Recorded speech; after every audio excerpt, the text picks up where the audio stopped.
views and opinions expressed in this program are those of the participants and do not necessarily reflect the views of BronxNet or the program underwriters.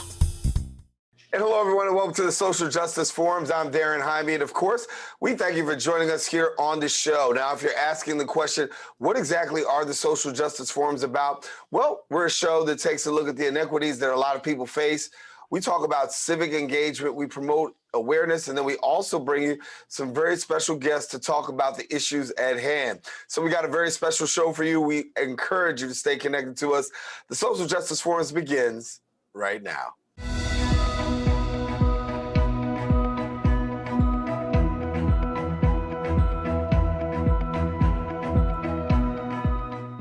And welcome back to the show. Manufacturing Hate is a book that's providing the history of demonization of Africa, particularly in Western media and books, newspapers, and magazines from the 17th century all the way up to our contemporary society, and the lingering ramifications it causes in the centuries of demonization, particularly of Africans. Now, joining us to share a little bit more and talk a little bit about this matter, we're pleased to be joined by the publisher, and also he's a news author, and I should say he's a publisher of Black Star News, and he's also an author, and we're pleased to be welcomed by Milton Allimadi. And Milton, glad to have you here with us.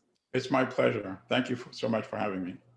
Well, I thank you for coming and sharing about this because it's a very real topic. When we talk in a lot of circles about the history of Africa and how Africa is portrayed, African Americans, Africa as a whole, right. Of course, we here in Western media have done a horrible job, in my mindset, of really telling the truth. I think that's why so many people were excited about seeing the Black Panther, because you got to see Africans in a different kind of light.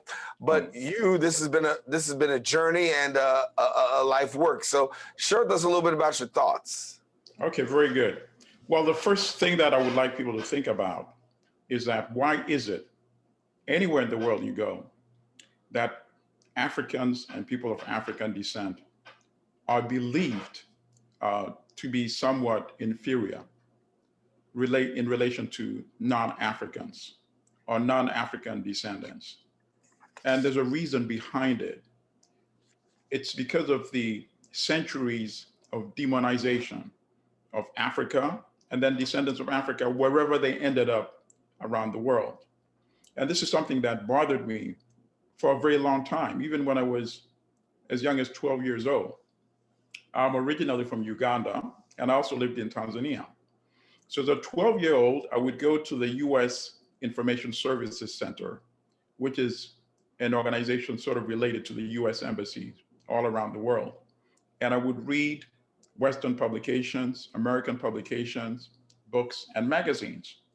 And even as a 12-year-old, you could tell that Africans, African Americans, African descendants in Brazil and other parts of the world were depicted in a certain way, in an inferior way relative to Europeans and other non-Africans. And this really bothered me for a very long time. But as a 12-year-old, there's not so much you can do about it. Even when I finally came to the US and I went to college, I went to Syracuse University, I remember sitting in one class, an English class as a freshman. And the professor was talking about that book, Heart of Darkness by Joseph Conrad. And he said, this is perhaps one of the finest books in the English language. And then he was reading segments from the book. And it was just a category, a list of the most stereotypical racist references to Africans. And he was elated. And you know, young students are impressionable. So they were sort of elated too. And I sat there feeling extremely uncomfortable, but I couldn't challenge him. I wasn't intellectually equipped at that time. So it's only years later when I decided to go back to school. I went to the Graduate School of Journalism at Columbia. And for my master's project, I said, you know what, this is my opportunity. Let me examine the history of how Europeans depicted Africans and descendants of Africa historically, and how that influenced how Africans and African descendants have been perceived through the centuries. So I did my master's project, and that was the genesis of what finally became this book, which was published last year in June. manufacturing hate, how Africa was demonized in Western media. And of course, all over the world where Africans or African descendants exist, we're still dealing with the legacy of those historical depictions up to date. Talk to me a little bit about this here, because as we look at Africans and the history of Africa, this is one of the things I've shared with people, and I share a lot with young people. One, that when we look at the richest people in the world, it's not the Bill Gates, it's not the Jeff Bezos. We've got Africans who are actually leading the world in wealth. And I thought about this because when we don't see this, we don't know about this. But the fact of the matter is, Africans are some of the most wealthiest people in the world, the top wealthiest people in the world. Well, here's the contradiction. Even the people that are not in Africa, they owe their wealth to the resources extracted from Africa. Historically, we can go back throughout history through the era of enslavement, where wealth was built in the so-called New World, including the United States, using the labor of enslaved Africans. And then after that era of enslavement on plantation was no longer palatable, they converted to what they call colonialism, where the Europeans now went around the world, including to Africa, to exploit the labor of Africans in Africa, plus all the rich mineral resources and natural resources from the continent. And then in the 1960s, they had so-called independence, where African countries won their independence, but it was largely on paper. Up to date, in the 21st century, the former colonial powers, now joined by the United States, which was actually not a colonial power historically in Africa, but now acts like a colonial power, extract resources from Africa, and that accounts for the wealth that we see in much of the world. And yet, on average, yes, you're right. On one level, the African continent contains one of the wealthiest collection of Africans, but also, on the other hand, it also has some of the world's most impoverished people generally.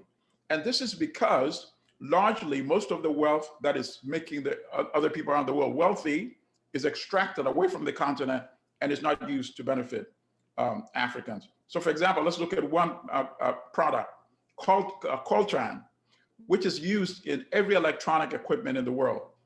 Your cell phone, the computers, you name it, comes largely from a country called Democratic Republic of the Congo.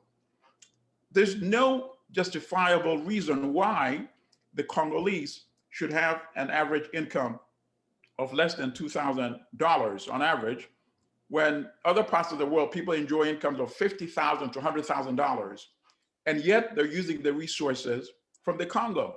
It means the Congolese are being robbed. And this is just one example. Africa, as you know, has, those countries in Africa have the world's richest resource endowment. You name it: uranium, gold, copper, coltan, cobalt, which is now going to be used in all these electric vehicles going forward. The only reason why Africans are not, on average, the wealthiest people in the world is because they are still being exploited. And the reason why people accept this exploitation is because they've been demonized historically, so they're not seen as fully human beings. And that was one of the main reasons why I wanted to write this book, and to show how that depiction of Africa in a very negative way has conditioned the outside world's perception of Africa, even up to date. And also, sadly, it affects Africans themselves, how they perceive of themselves, and descendants of Africa, including African Americans, how they perceive of themselves and how they perceive of their sisters and brothers in Africa. And that has been one of the most damaging consequences of this demonization. Milton Allimadi is the author of the book Manufacturing Hate. He's also the publisher and also the author of Black Star News. And we want to thank him for being with us and sharing with us in this conversation. Milton, I hasten to think about my trip to Africa recently. But pre-COVID, I had the opportunity to be in Nairobi, Kenya. And yes. time with some very, very impactful people in Nairobi. One of the things that we found to be very true was that when we talked about the United States and Africa, even from Africa, the Africans looking into the United States from a media perspective, they were very limited in what they knew about the United States. Absolutely. And they even had a great, some of them had let's just call it what it is. They thought that Donald Trump, the former President Donald Trump, was an all right guy doing all right things. And they said that that's what we get to see. And then we, Absolutely. the other side, turned around and said, well, it's amazing because for us, when we get to see Africa, we don't get to see the resources. We don't get to see corporations. We don't get to see businesses. But every time we get to see Africa, all we get to see is the impoverished parts of Africa. Exactly. We never get the opportunity to really see Africa for its full worth. Absolutely. And it's through conversations such as the one we are having that we can hopefully begin to dispel this media myth that's existed for too long. And I appreciate any opportunity to have this kind of conversation. So talk to us about how do we counter this now? I mean, you've got your book out there, Manufacturing Hate, and certainly we want to encourage people to read it to really find out more about the history and how Africans have been demonized and how we're viewed at. And it's amazing because the same thing that's going on in Africa is the same thing that happens right here in the United States. We see African Americans, we see people in communities of color being demonized and villainized, but yet and still there's so many success stories that don't always make it to the media. Same thing happens in Africa. How do we counter this? Okay, two ways. We need to have increasingly more of our own media. We have to control our media because then you get to control the content, number one. Number two, we need to challenge the media outlets that continue to demonize Africa, to demonize Africans, to demonize African Americans and African people wherever they inhabit this part of the world. There's a short audio on YouTube, and it captures a part of a speech that Malcolm X made in the 1960s. And it's called, "You Can't Hate the Roots of a Tree Without Hating the Tree." I always recommend people to look it up on YouTube strongly. And essentially Malcolm is saying the reason why Europeans, when they colonized and controlled Africa, they presented the image of Africa negatively: savages, jungles, fighting. And there's a reason behind it. So to encourage the connection between Africa and African Americans and Africans, whatever they be in the world, while at the same time they were exploiting the resources of Africa. And Malcolm also said, as a result of that kind of depiction, African Americans here, they began to develop self-hatred, because is that where they really came from? Even though what was being shown was not the wholesome, fulsome variety that is in Africa, as you just pointed a minute ago. So we need to do two things. We need to deconstruct the history, and I think that was also another motivation in writing this book. We need to create and control our own media outlets. We have wealthy people in this country that have resources. We need to convince them that we need to put some of the wealth that they have into building our own media structures. But as I said, we also need to counter those who would still deliberately continue to demonize us in order to justify the exploitation that still goes on today of our people, whether in Africa or whether here in the United States, in African American communities.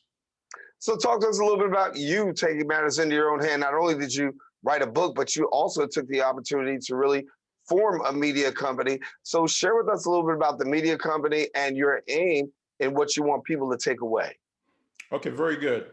So as I said, the book originally started as a master's project. We're talking like 3 decades ago now. I had a lot of resistance in trying to publish it because part of it also exposed the role that the New York Times actually played in demonizing Africa. I found evidence from their own archives by going through correspondence between editors here in New York and reporters that they sent to Africa, that in some instances they manufactured incidents that never occurred, describing Africans dressed in grass leaf skirts that never occurred, and they put it in the article. And how did I find that? Because some of the reporters did not like that type of offensive behavior. and they wrote letters protesting to their own editors about how their own articles were distorted. So I used that in my book as well. So the result, it's been very difficult because even up to date, there are many people who are very cautious in terms of looking like they're criticizing the New York Times, even when you're actually exposing the truth. So it took 3 decades, to be honest with you, to find a publisher who was willing to publish this book last year, and I did. And then in terms of the creation of my own media outlet, that came after I graduated from the journalism school, and then I did an internship with the Wall Street Journal, and that was actually a freelance writer for the New York Times for many years. And then I realized that I was only being sent to cover certain types of stories, and I didn't like that. I wanted a broader scope in terms of my ability to write about issues, not only to cover crime in African-American communities, but also to show a lot of the positive activities that were going on, including entrepreneurs, including people that were launching community-based organizations to fight against the crime that was prevalent in their communities. And I realized the only way I could do that was by controlling my own media outlet. So I actually drew a business plan. I sent it to a lot of people that I knew had wealth, big names in those days who are still big names today, people like Michael Jordan, people like Magic Johnson, people like Oprah Winfrey. I sent a lot of it, and most of them wrote back to me and said, this sounds like a good idea, good luck. But eventually, I got an envelope that looked like a bill, so I didn't open it for a while. And then I said, well, you got to pay the bill. So I opened it. It was actually a check signed by Camille Cosby. And that's how I started Black Star News. And every time I printed, I would send her a copy, and she sent me a check at least three other times. So I say all this to say that if you think you have a good idea, sometimes it helps, put it in the form of a business plan and send it out. And you never know, somebody could actually support the project. I want to talk to you about, how we're being depicted and your counter to that, right? So I know in one particular instance, like you told the story about the New York Times, to be even further graphic, one reporter was being chastised for not being too tribal or not tribal enough, trying to emphasize that there's extreme tribalism that goes on. But anybody who goes to Africa, there's a depiction. We see a lot of times, this is Black History Month, people be wearing dashikis and right. the whole 9 yards. But then you get to Africa and you turn around and these guys are wearing jerseys and right. Gucci and right. Absolutely. And there's this misconception. And so the myth, if you will, and the stereotypes that have been generalized here in the United States definitely need to be countered. So talk to me about the efforts right now. How can people join in being able to counter the stereotype? Because it can happen on this side and it can also happen for our brothers and sisters in Africa. Absolutely. We need to have more of this type of conversation that we're having right now. And the good thing is with young people, they know how to edit these videos now and make it go viral and exchange it. And then people realize that a lot of this myth is now being exploded because people realize the commonality they have, not only in types of the outfits they like wearing. People like a variety. I like my African outfits, but that's not the only thing I wear. And it's the same thing for young people in Africa. People like music. African music also, of course, is very much related to African-American music because it comes from the same type of ancestry. And now they're finding commonality. Some of the biggest entertainers that have now become very popular in this country are Nigerian artists, like Burna Boy, for example. He's become phenomenally well-known, and his music is loved in this country and is played in prominent radio stations now. So that's some of the things that we can do. We can continue these type of conversations. We encourage people to actually travel to Africa if you can. We spend a lot of money traveling to Europe, traveling to South America and other parts of the world. And we've avoided Africa. And part of it is because we have a certain type of perception of what to expect in Africa. We think that the minute we land there, that we might be the victims of crimes.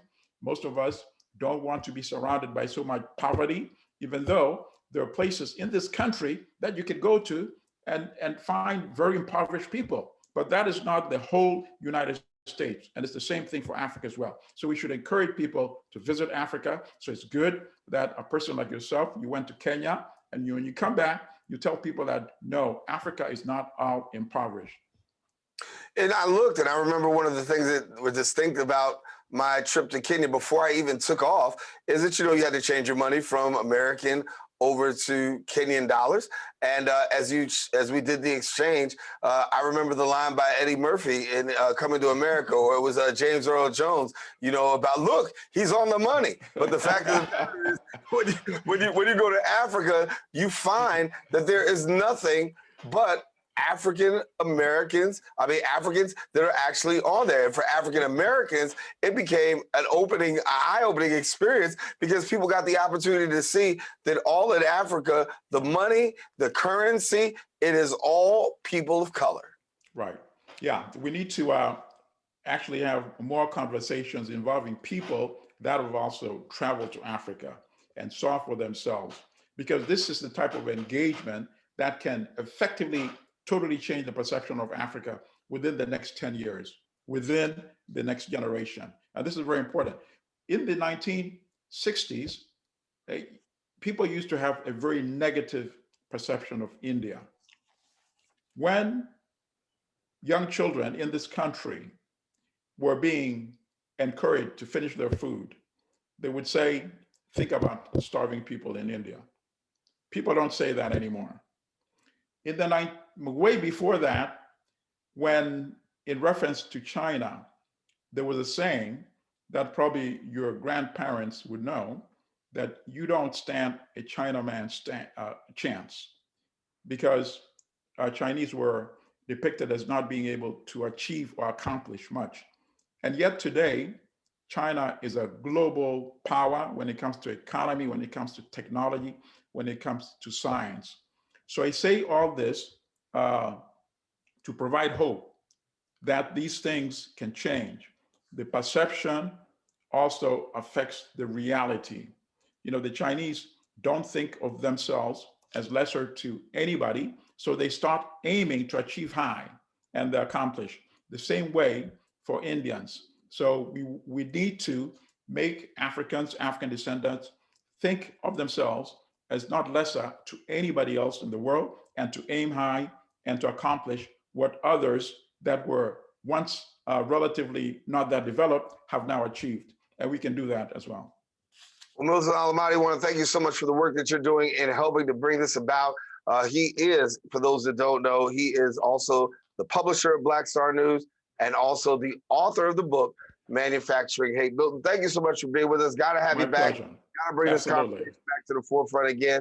Just don't have no time right now. Thanks a lot, Milton. Thank you. Anytime you want me, just let me know. Thank you so much. All righty. Milton Allimadi, our guest here on the Social Justice Forums. We encourage you to stay with us. Don't go anywhere. We've got more on the Social Justice Forums as we tackle yet another issue right after this.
We built a media network for you. BronxNet TV. Come learn in your new state-of-the-art studios at Lehman College. At Mercy College. And coming soon to the South Bronx in the Hub. Inspire with your stories, culture, history. Your Bronx on BronxNet. Engage with us. Connect with us at your channels and at BronxNet.tv. Learn, engage, inspire. BronxNet TV. From the Bronx To the world. BronxNet.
When taking public transportation, don't touch your phone.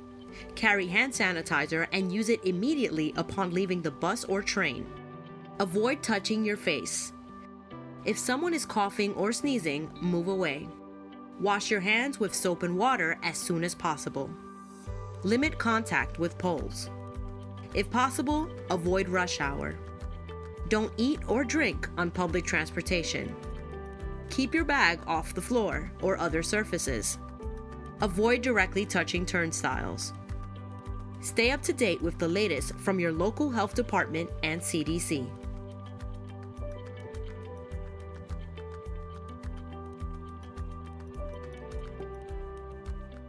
And welcome back to the show. Enterprise Community Partners is a national not-for-profit organization on a mission to make a good home possible for the millions of families who don't have one.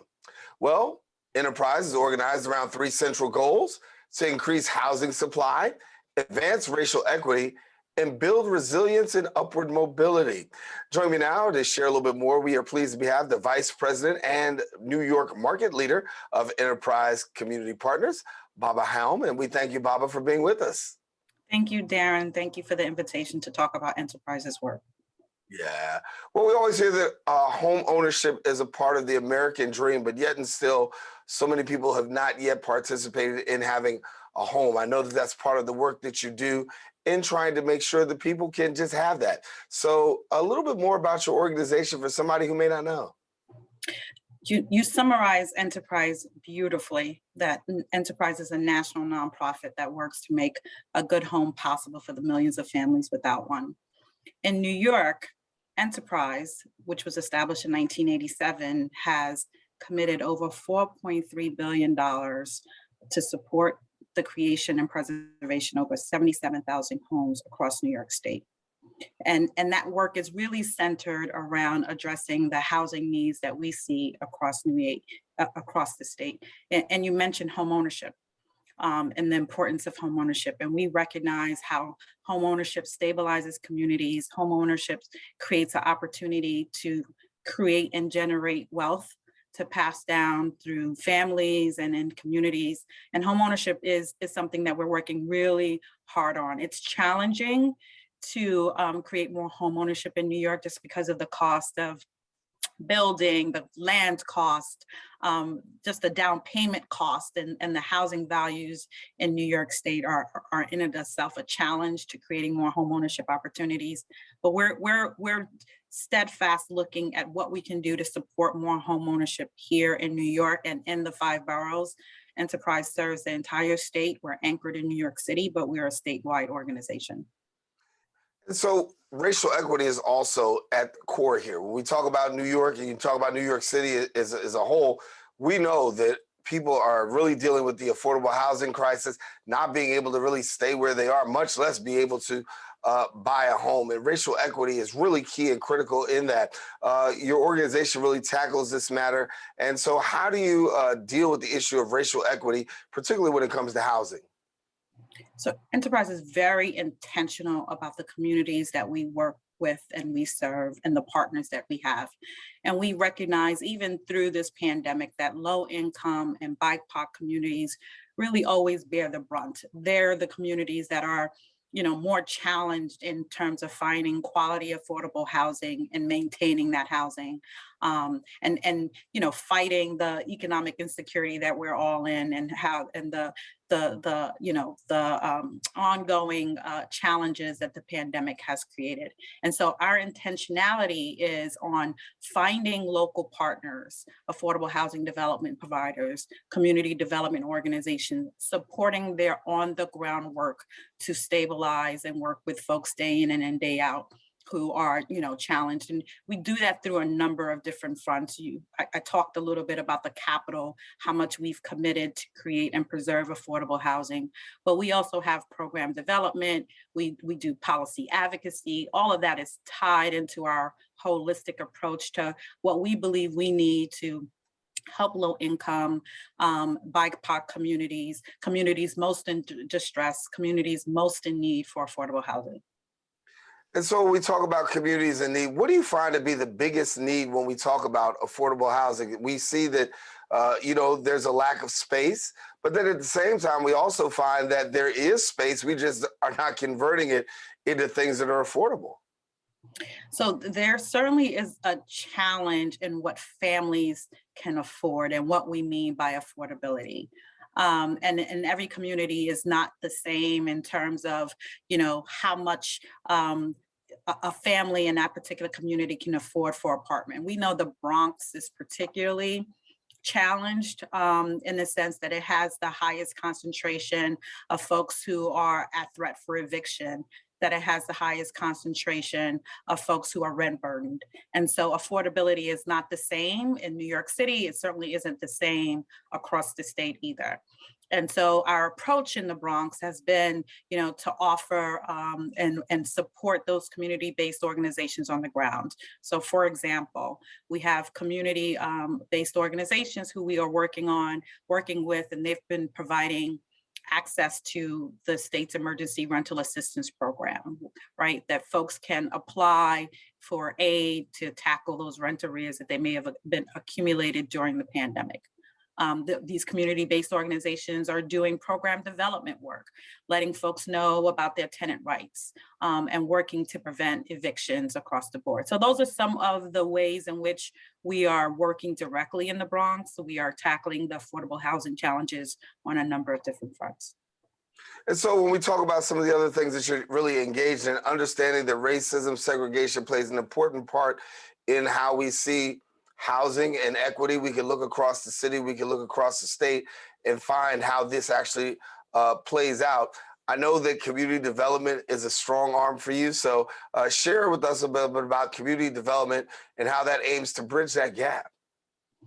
So racism, as we all are becoming very, very acutely aware of, has really helped to foster concentrated poverty and segregation, and has denied housing opportunities in New York and across the nation. Through Enterprise, we are looking at how we tackle those impacts of systematic racism. We're looking at the appraisal system, right? How homes are appraised in low-income communities and devalued in comparison to other neighborhoods with similar housing stock and similar residents, and tackling that head on as a way of addressing the home ownership and the wealth gap. We are looking at intentionally how we dole our own grants. As I said, we support community-based organizations on the ground. And we're intentionally looking at organizations and how they connect to the community, how the leadership of those organizations represent the communities in which they work. And so we're looking at how we assess what's happening to the marketplace, how we're creating affordable housing, how we're leveraging economic opportunity more broadly, and we're connecting to the communities in which our community development organizations are based. So how do we go about building this resilience, this upward mobility that definitely needs to occur if we're ever going to turn the corner? I think sometimes it's hard to see upward mobility in the face of all the challenges, COVID-19, the unemployment crisis, the fact of what we're trying to deal with these days. How do we get that upward mobility going? So we look at upward mobility, I think, in two different ways. We're looking at business opportunities for entities, mom and pop businesses, BIPOC developers, affordable housing owners, and then economic opportunities for the individuals. And so Enterprise nationally launched an Equitable Path Forward program in 2020, which is looking to increase the participation of BIPOC developers in affordable housing and bring more BIPOC developers into this space. And we're doing it again by providing loans and grants to get their projects off the ground, to support their pipeline, to help them build their organizational capacity. Again, also understand the policy challenges and the limitations to their entities, those businesses participating in affordable housing, which we know is a booming industry and is ripe for growth. And then on the individual opportunities, we're looking to make sure that folks are aware of the job opportunities within the affordable housing sector. And we're happy to be launching our Housing Career Pathways program in the next couple of weeks. And that program will be working with a workforce development provider who will be recruiting and training individuals for entry-level positions within the affordable housing sector on the property management side. And we look at all of that to say, economic opportunity sometimes is limited by if people even know about the opportunity, if people know how to navigate the space, if they're able to have the fortitude and the wherewithal to understand who they should know and how they can get in and how they can grow within the space. And we're trying to demystify affordable housing. We're trying to make sure that the opportunities are broadly known, broadly shared, and that there's skills training that is had, and there's connections that are being made between the individuals and the businesses that are looking for opportunity. Well, over your 40-year history, Enterprise has invested more than $44 billion and created and preserved more than 781,000 homes in all 50 states. That's a major work. What would you say is the key to your success in this area?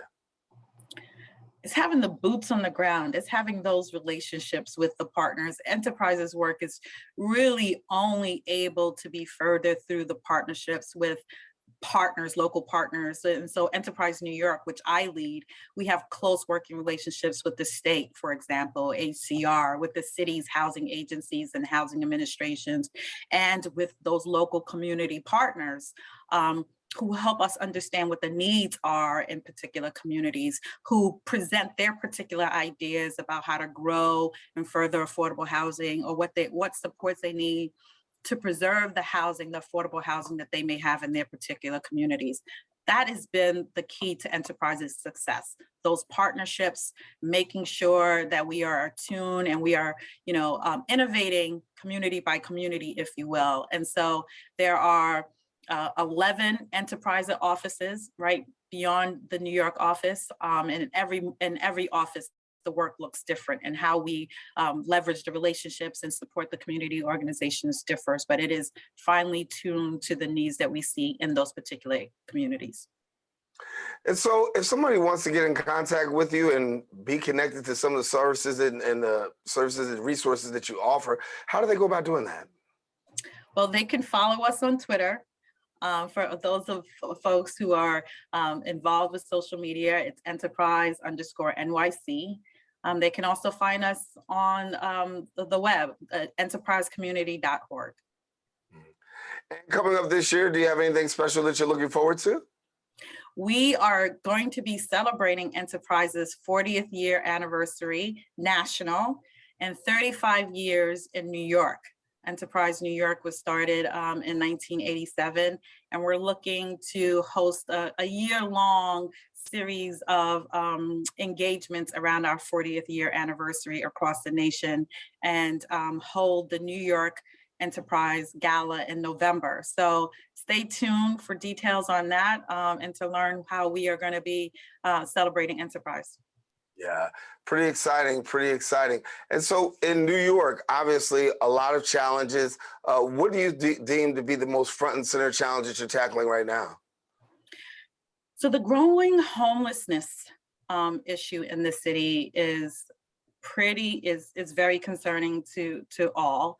We're excited that we have a new mayor who's just appointed his housing team. And so understanding how the city administration, what approach they're going to take and how they set their housing priorities is an area that we're paying attention to. We're also working aggressively on home ownership.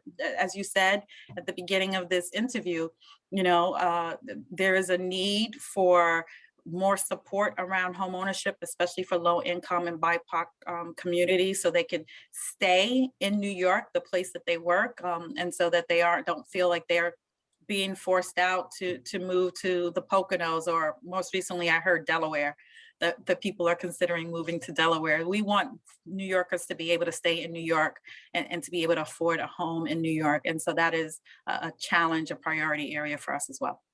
All right. Well, Baaba Halm, we got to leave it there, but thank you so much for being with us and sharing. Baaba Halm is the Vice President and New York Market Leader of Enterprise Community Partners, more than 40 years in the business. Thanks so much for being with us, and we appreciate having you. Thank you for having me. Bye. All righty. Well, we want you to stay connected to us right here on the Social Justice Forums. We do have more, so don't go away. We'll be back after this message.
And welcome back to the show. Building an EmpiHER is a new self-help book that's actually written by our next guest to increase entrepreneurship among young women and reduce generational poverty.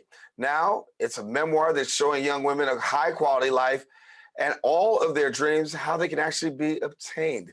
Joining me now to discuss more is the author of Building an EmpiHER, is the author herself, Mercedes Edwards. And Mercedes, thank you for being with us. Hi, thank you for having me.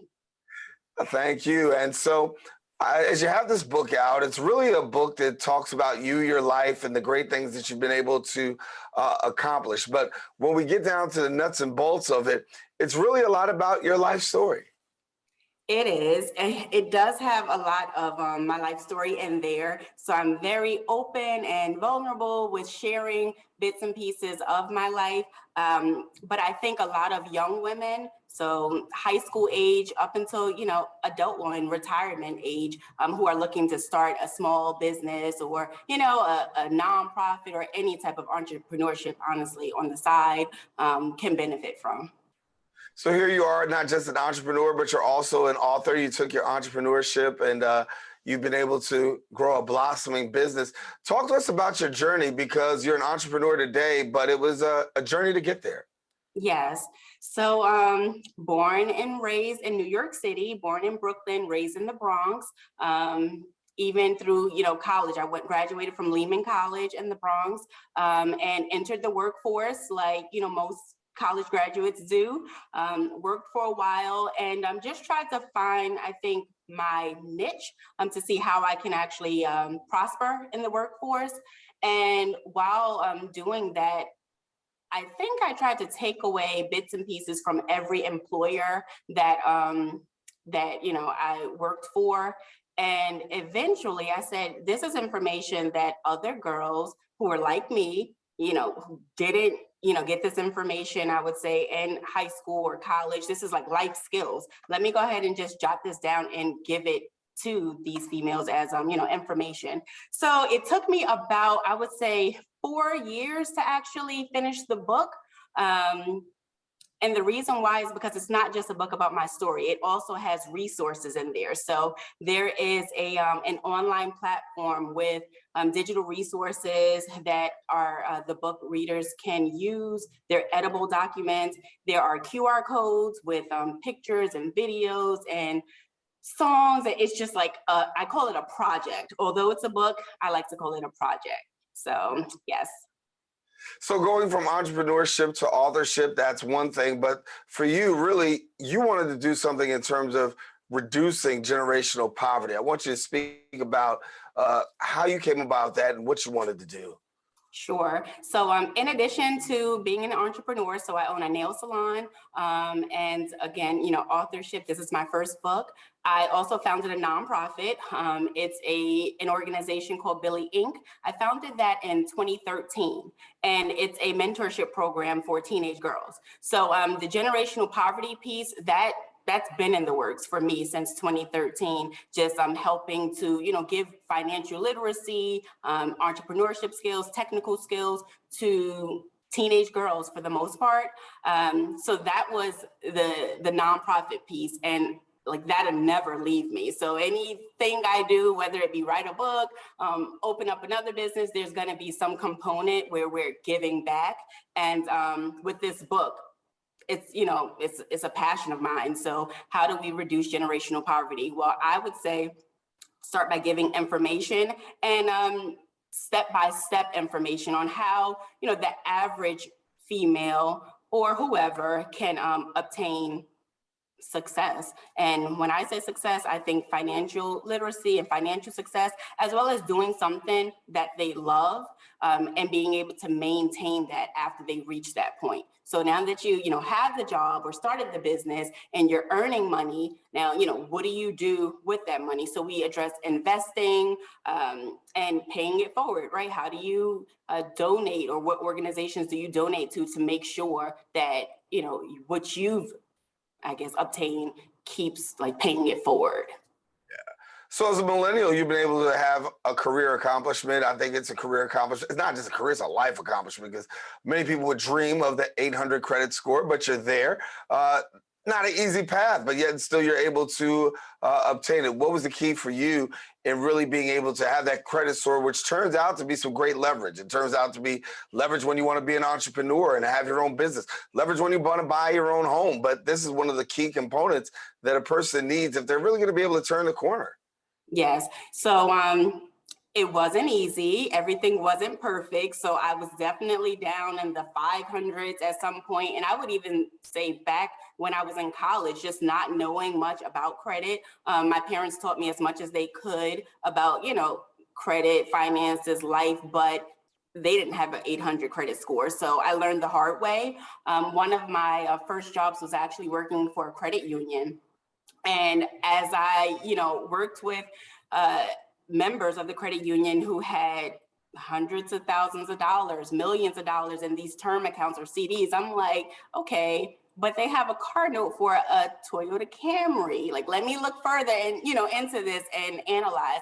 So I think as far as obtaining the 800 credit score, it started from just backtracking, watching my spending habits, stop living beyond my means, being able to, save, pay off some of those debts that I had, collections that I had when I was unaware of how a credit score worked. I even worked 2 jobs for a long time. And one of those jobs was really just to pay off credit cards that I maxed out with retail therapy, right? And things like that. And then, of course, there's more details, specific details in the book, but it's a few things put together in order to obtain that 800 credit score. And my goal is to help others, if not even an 800 credit score, but just, an excellent credit score so that you can leverage that credit to help you with entrepreneurship or, just other plans and goals you have, like you said, home ownership or other things. Yeah, and so you got this ebook that you're actually donating, and you're donating to students in a few states.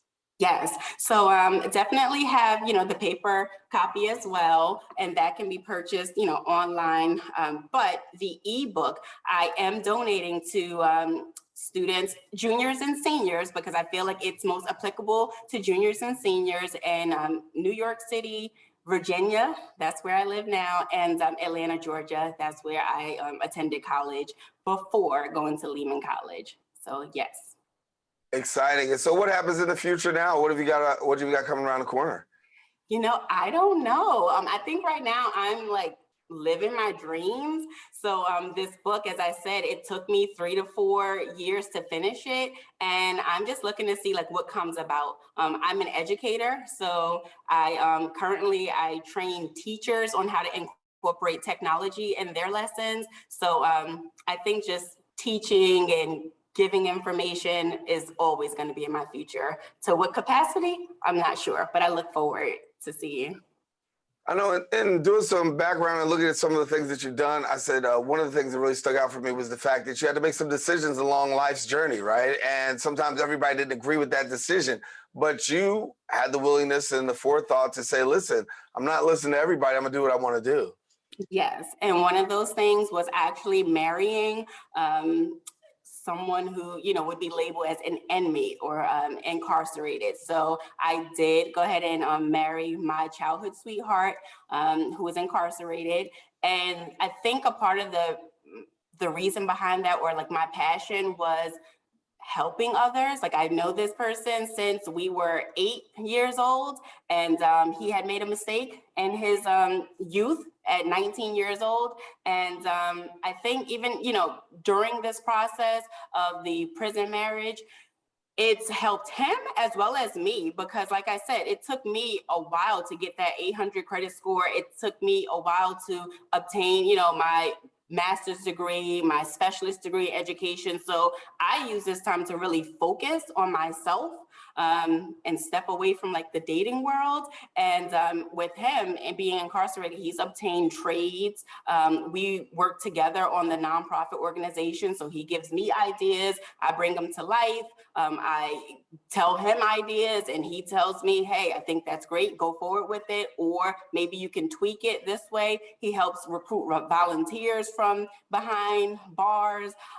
So yeah, it's something that most people would frown upon or, look down upon, especially with me being an educated female and whatnot. I'm not naive or insecure or whatever stereotypes come along with that. It's just a unique situation that I'm happy with. Yeah. And so what advice do you give to people who see your life and say, listen, you're definitely embodying what a successful young woman looks like? What advice would you give to somebody who wants to be that entrepreneur, who wants to be that author, who wants to be that successful young lady? I would say to, number one, put in the work because it's not easy. Nothing that I, have accomplished has been easy, but the hard work is worth it. It's a very rewarding thing once you accomplish a goal. I would also say seek mentorship or help. So mentorship can come in many forms. It can be another person, or it could be a program that you find. I know, the city offers a lot of free resources for aspiring entrepreneurs and whatnot. So I would say take advantage of mentorship or any other programs that are out there for free before you are, willing to pay for things if your financials don't permit. And before we go, I want to have the opportunity to allow people the chance to connect with you. So if somebody wants to connect, wants the ebook, wants to know more about how to get connected and be successful, how do they get in touch with you? So my website is buildinganempihER.com. So that's building and empire is EmpiHER.com. All righty. So we want people to make sure that they get connected. 2022, a great year of success. Congratulations on all the great things that you're doing. And certainly, I know that you've got some great plans ahead, and we want to have you back to talk more about it. Thank you so much. I look forward to sharing my next steps. Thank you. Thank you. I want to thank Mercedes for joining us. Mercedes Edwards, our guest here on the Social Justice Forums. I want to let you know we come to the end of our show today. I want to thank you for watching. We hope that you enjoyed this, and we hope that we've elevated the conversation. Now, if you want to find out more and join in on the conversation, you're always welcome to visit the website, BronxNet.org. And then, of course, our social media platforms at BronxNet TV. We encourage you to come back next week. We got some great guests. Elevating the topic of conversation, going to talk about civic engagement and awareness and how you can be a part as well. I'm Daren Jaime saying thank you, and I hope you enjoyed watching the Social Justice Forums. We'll see you next week.